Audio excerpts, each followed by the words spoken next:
Frères et sœurs, nous avons tous le pouvoir de faire le bonheur de Dieu. Nous avons tous le pouvoir de faire le bonheur de Dieu.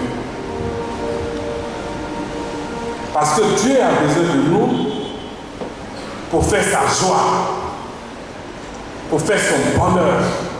Et nous allons le voir à travers le texte que nous allons développer. C'est la miséricorde de Dieu. Soyez miséricordieux comme votre Père céleste est miséricordieux. Nous sommes dans un monde où il y a tant de soucis, tant de problèmes.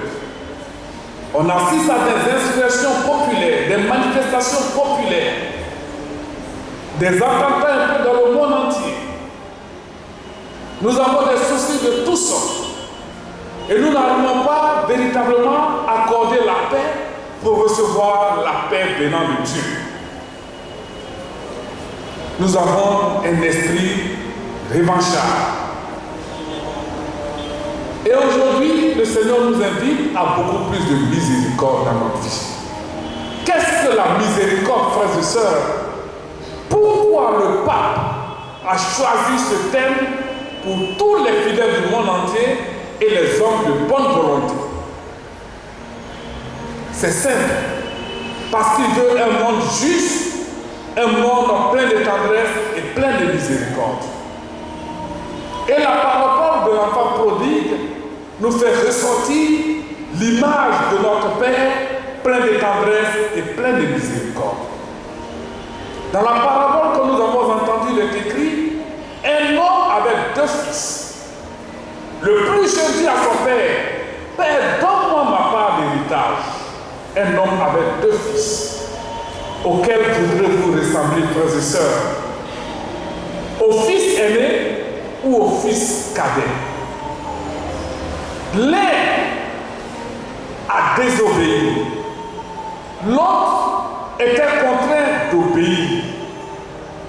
L'un par sa désobéissance, l'autre malgré son obéissance. L'un et l'autre ont attristé leur père.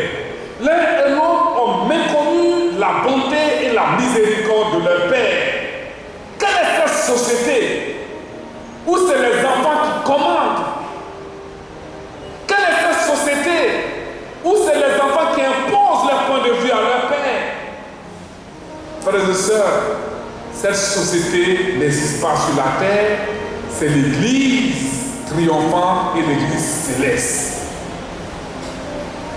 Qui sont les deux enfants? L'un était dissipateur. Père, donne-moi ma part d'héritage. Il va et il dissipe ses biens, les biens de son père.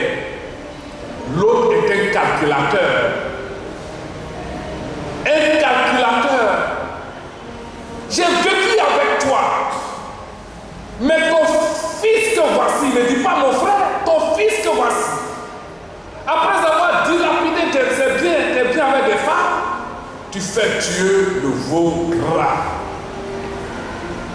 Frères et sœurs, dans la mentalité sémitique, un enfant peut dire à son père: donne-moi ma part d'héritage. Mais en Afrique, ce n'est pas possible du vivant d'un père. Un enfant qui dit à son père: donne-moi ma part d'héritage, on dira que cet enfant est un sorcier. Mais l'enfant part. C'est normal. Mais son départ n'est pas imprégné par l'amour, mais par le droit. Donne-moi. Il part parce qu'il veut construire son univers à partir de ses propres critères. Il part parce qu'il refuse de voir l'image de son père. Il part. Il part pour un pays lointain. Il ne part pas avec sa liberté. En partant, il porte sur sa tête un cercueil. Lui pense que c'est la liberté. Mais qu'est-ce que la liberté? On dit souvent la liberté c'est l'absence de contraintes. La liberté s'arrête où commence la liberté des autres. La liberté, on peut faire tout. J'attends des jeunes garçons, jeunes filles, je suis libre de faire tout ce que je veux. Je suis libre de poser tel ou tel acte. Mais frères et sœurs, nous ne sommes pas en philosophie. Ce n'est pas le philosophe qui va gérer la société. Aujourd'hui, notre société a besoin du spirituel, de la parole de Dieu pour gérer la société. La liberté au sens chrétien rejoint la pensée du philosophe Spinoza qui disait la liberté, c'est la nécessité comprise. C'est-à-dire comprendre le caractère nécessaire de tout ce qui est bien pour moi, c'est ça la liberté. Donc pour Spinoza et pour la mentalité chrétienne, toute liberté est une liberté conditionnée. La liberté n'existe pas. L'homme, en se soumettant aux lois divines, c'est là qu'il est libre. Mais c'est vrai. Tu sors de la route, tu vois le feu tricolore, le feu rouge te dit stop. Et si tu passes au feu rouge, tu enfreins la loi, tu ferais un accident, là tu perds ta liberté. Donc pour nous chrétiens, la liberté, c'est la nécessité comprise, comprendre le caractère nécessaire pour tout ce qui est bien pour nous, c'est ça la liberté. Un chrétien n'est jamais libre, sa liberté est dans la main du Seigneur. Seul Dieu est libre. Il part pour un pays lointain, un pays de l'oubli, où on ne parle pas de Dieu. Il part. Et la Bible dit, là-bas suivait une famille. Oui, frères et sœurs, Dieu a tous les moyens pour nous faire revenir dans sa maison. Dieu souvent permet des épreuves dans notre vie pour que nous comprenions qu'il existe. J'ai entendu plusieurs personnes qui ont souffert dans leur vie, qui ont souffert véritablement, mais dans leur souffrance, ils ont fait l'expérience de la miséricorde de Dieu dans leur vie. Ils partent, mais Dieu va mettre une épreuve. Et le philosophe, le littéraire, Montaigne a dit, j'ai souffert et j'ai cru. Il part, suivait une famille. Il aurait même voulu manger ce qu'il tombait, ce qu'on donnait aux animaux, mais il ne gagnait pas. Il part, il devient maudit de Dieu. Dans le livre du Deutéronome, il est écrit, maudit celui qui élève les porcs. Donc il devient maudit de Dieu en tel enseigne qu'il ne peut même pas rentrer dans une église pour prier. Vous voyez la puissance destructive du péché. Le péché détruit l'homme, avilit l'homme. Il perd sa dignité. Il va élever les pauvres, mais c'est une malédiction pour lui. Parce que le livre de Deutéronome a dit, il va pour un pays lointain, le pays de la mort. Mais heureusement, malgré nos souffrances, quand nous avons la conscience polluée, Dieu a toujours mis à l'homme ce qu'on appelle le germe du divin. Malgré ta chute, malgré ton péché, Dieu va susciter quelque chose en toi. Et c'est là que Dieu va susciter en lui une réflexion en lui disant, retourne vers son Père. Et l'enfant prend conscience, il dit, oui, je vais retourner chez mon Père et je lui dirai, Père, pardonne-moi, car j'ai péché contre toi et contre le ciel. Là, ce n'est pas encore la conversion. Il retourne vers son Père parce qu'il cherche à manger, parce qu'il souffre, parce qu'il a faim. Alors moi, en tant que prêtre, je me méfie de la prière de mes fidèles. Souvent, nous faisons des prières alimentaires. Souvent, ça dit, donne-nous aujourd'hui notre pain de ce jour. Quand on dit notre pain, ce n'est pas grave. Mais quand on arrive au propos, donne-nous, mais les chrétiens frappent. Donne-nous aujourd'hui le pain de ce jour. Donne-moi, donne-moi. Et nous passons tout notre temps à demander au Seigneur, donne-moi, donne-moi, donne-moi. Mais qu'est-ce que tu donnes à Dieu? Qu'est-ce que tu donnes à Dieu? J'ai dit dans mon introduction que nous avons le pouvoir de faire la joie de Dieu. Qu'est-ce qu'on donne à Dieu? En parenthèse, je fais une parenthèse. C'est l'histoire d'un lépreux, sale, ratatiné, qui passait de maison en maison, de famille en famille, et qui criait, s'il vous plaît, donnez-moi à manger, donnez-moi à boire. Dans ce village, il y avait des chrétiens catholiques, des musulmans, et il y a un catéchisme même qui venait de prêcher 1h45 minutes sur la charité. Il va frapper à sa porte, le petit soir, son fusil pour le chasser. Allez, qui tu seras mauvais. Et voilà qu'un jour, le lépreux voit qu'arriver le chariot d'or du roi. Il dit aujourd'hui, fini mes malheurs, mes humiliations, je vais demander le monde au roi. Et il va me combler de toute bénédiction. Le chariot d'or du roi s'arrête à côté de lui. Au moment de tendre la main au roi, c'est le roi plutôt qu'il lui tend la main, il lui dit, mon ami, qu'as-tu à me donner, qu'as-tu à m'offrir? Il est surpris. Il avait dans son sac des grains de maïs. Il donne 3 grains de maïs au roi.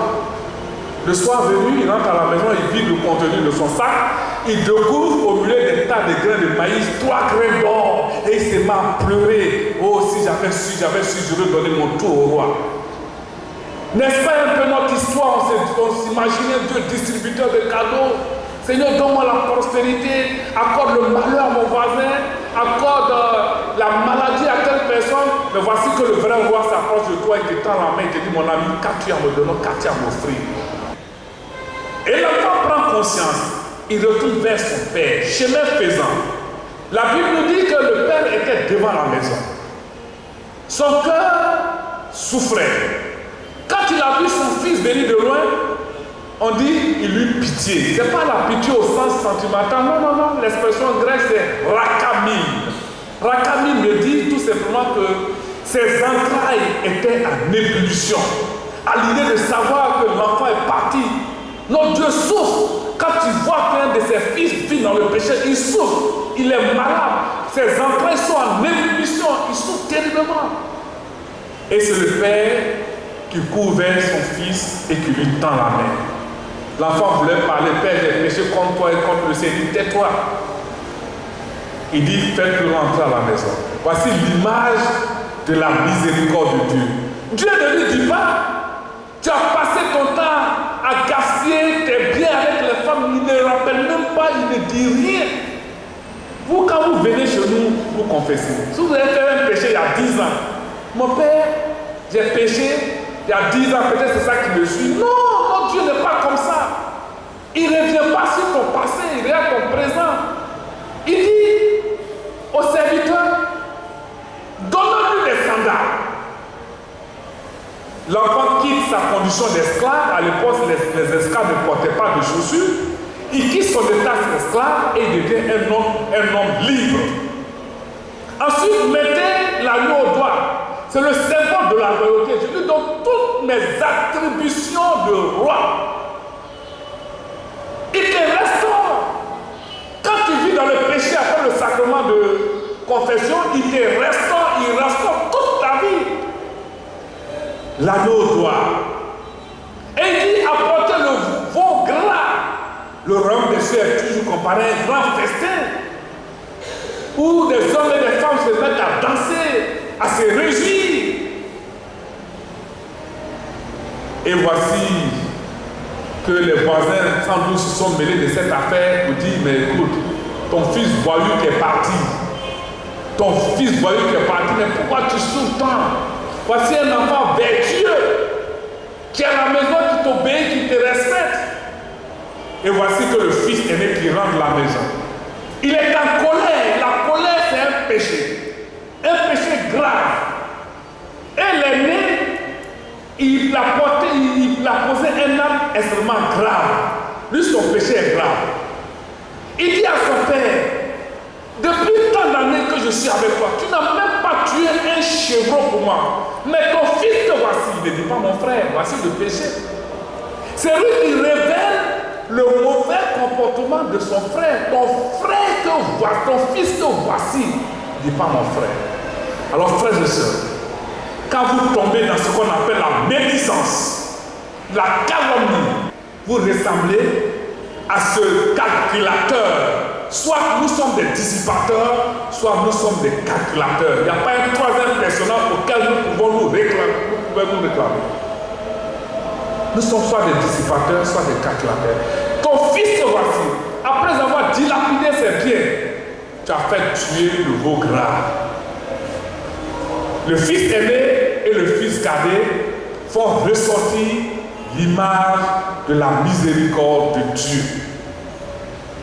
Et la conversion du fils cadet, c'est qu'il se retrouve dans les bras de son père et qu'il dit, Père, j'ai péché contre toi et contre le ciel. Alors, frères et sœurs, aujourd'hui, notre sainteté, le pape, a déclaré cette année l'année de la miséricorde, l'année du pardon, l'année de la grâce. Mais est-ce que vous comprenez? Vous savez pourquoi on doit pardonner? Il y a une dame qui vient me voir il y a quelques années. Pendant 25 ans, elle a passé tout son temps en cardiologie. Elle avait des gros moyens. Elle est allée en Israël. Un peu partout. Elle s'engageait dans le renouveau. Elle était même bergère du renouveau. Dans une paroisse. Tellement engagée. Et chaque fois qu'elle venait prier, moi, mon père, je souffre d'un mal de cœur. Je souffre. Et quand elle est venue me voir, je n'ai pas prié. Pendant qu'elle priait, j'entends une voix qui me dit, mon père, c'est inutile ta prière. Je dis, mais Seigneur, fais-moi des propositions. Le Seigneur lui dit, va te réconcilier avec ton ex-époux qui t'a abandonné lorsque vous étiez aux études en Europe. Il t'a abandonné, vous avez eu un seul enfant et ça fait près de 25 ans que tu n'arrives pas à pardonner ce monsieur. L'enfant s'est dit à crier, mon père, non, il faut aller prier. Ah, c'est le message que j'ai reçu. Et elle se lève un jour pour le pain, pour le pain. Dans son orgueil, elle va me rencontrer pour lui dire vraiment, c'est vrai, tu as une personnalité, mais aujourd'hui, je viens vers toi pour dire que ce qui s'est passé après 5 ans, je suis prêt à t'accorder le pardon et je te demande aussi de me pardonner. C'est depuis ce jour-là, la dame, son fils a eu un travail, un bon travail à l'international, et c'est depuis ce jour-là qu'elle n'a jamais touché à un médicament. Elle était guérie de façon miraculeuse, de façon saine, parce que Dieu voulait tout simplement qu'elle accorde le pardon pour recevoir le pardon de Dieu. Alors nous chrétiens, nous disons très souvent, pardonne nos offenses, comme nous pardonnons à ceux qui nous ont offensés. Est-ce que nous sommes capables d'accorder le pardon pour recevoir la grâce de Dieu, la miséricorde de Dieu? Il y a quelques années, j'étais près dans un village et le neveu va brûler la plantation de son oncle parce qu'il refusait de lui donner un peu de moyens.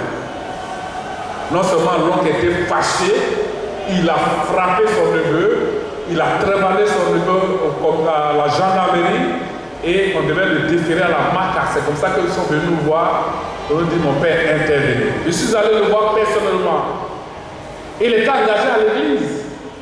Quand j'ai commencé mon discours de jeune prêtre à l'époque, avec tout ce qu'il faut, avec des arguments théologiques, bibliques et moraux, ce monsieur m'a dit tout simplement, mon père, vous confondez les réalités d'en haut et les réalités d'en bas.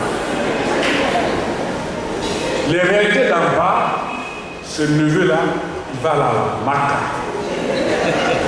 Et effectivement, il n'a pas retiré sa plainte, il s'est retrouvé à la MACA. C'est là que j'ai compris, dans ma vie de prêtre, qu'il y a des réalités en haut et les réalités d'en bas. Il a refusé d'accorder le pardon et de recevoir le pardon. Quelques années après, c'est son fils qui a crevé les yeux des jeunes du village. Il cherchait une délégation, il fallait demander pardon d'abord. Il est venu me voir, je lui ai dit, j'ai compris la leçon, j'ai compris qu'il y a deux réalités, les réalités d'en haut et les réalités d'en bas. Il a dit, mon père, ne fais pas ça. J'ai dit, non. Tu m'as donné la leçon, je te montre le chemin maintenant, il faut aller discuter avec lui. De temps en temps, il faut ça. Donc, frères et sœurs, ce que nous devons retenir ce soir, il faudrait que vous sachiez qu'en tant que chrétien, vous n'êtes pas n'importe qui. La Bible dit que par notre baptême, nous sommes des ambassadeurs de Christ. Non, en tant que chrétien, tu es un ambassadeur. Imaginez l'ambassadeur des États-Unis à l'aéroport international. Il a un passeport diplomatique. Même les FSI savent que ce n'est pas n'importe quel passeport. On n'a pas le droit de l'arrêter. Nous, en tant que chrétiens, nous avons un passeport diplomatique. Et le diable, en voyant nos passeports, il se met, comment on appelle ça, gardez-vous. Il nous respecte. Mais pourquoi tu dévalorises ton statut de chrétien?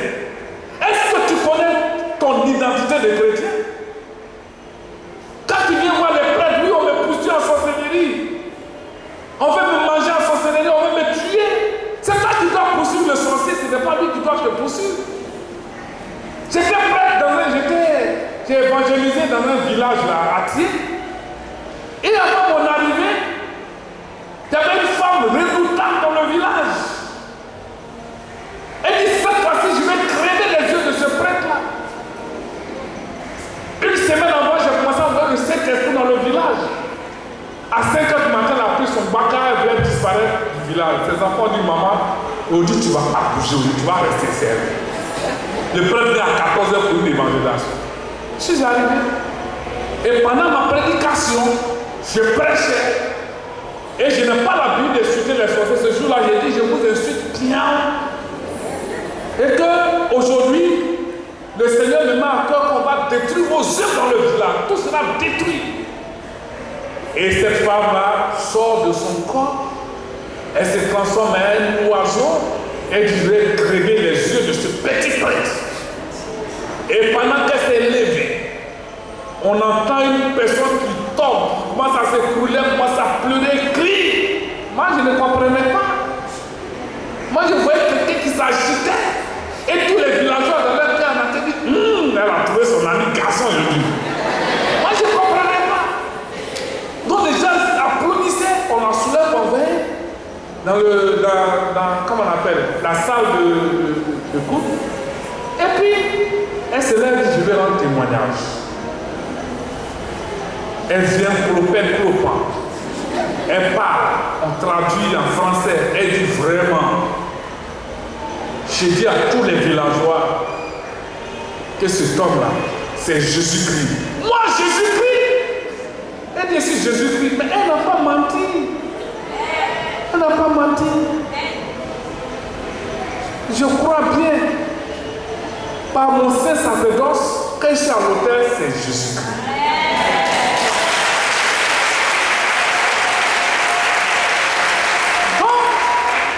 C'est le monde spirituel qui me révèle que je suis un autre Christ. Et j'ai pris ça dans la foi, effectivement. Quand un prêtre à l'autel, c'est Jésus qui est à l'autel. Quand j'étais au lycée, j'ai critiqué toute une journée un prêtre. Le lendemain, tous les malheurs de ce monde sont tombés sur moi. Et ça m'a poussé à rentrer au séminaire pour me confesser devant le Seigneur. Plus jamais vous allez ouvrir votre bouche pour vilipender la Bible, pour vilipender un prêtre, ce n'est pas bon. Et cette femme disait, je me suis transformé en oiseau parce qu'il nous a mis au défi. Mais j'ai été bête. Parce que ma confrérie m'a dit, moi de commencer à attaquer. Et j'ai voulu montrer que je suis puissant parce qu'en attaquant le faudra, je vais gravir des échelons dans le milieu. C'est là qu'elle a dit qu'elle a vu une lumière qui a jailli, qui la foudroie, elle est tombée. Et en regardant mon visage, c'était Jésus-Christ qui apparaissait sur mon visage. Mais frères et sœurs, imaginez comment je marchais dans le village. Imaginez. Mais attends, quand on fait ton atalakou, mais changer de démarche pour montrer qu'effectivement, je suis Jésus-Christ.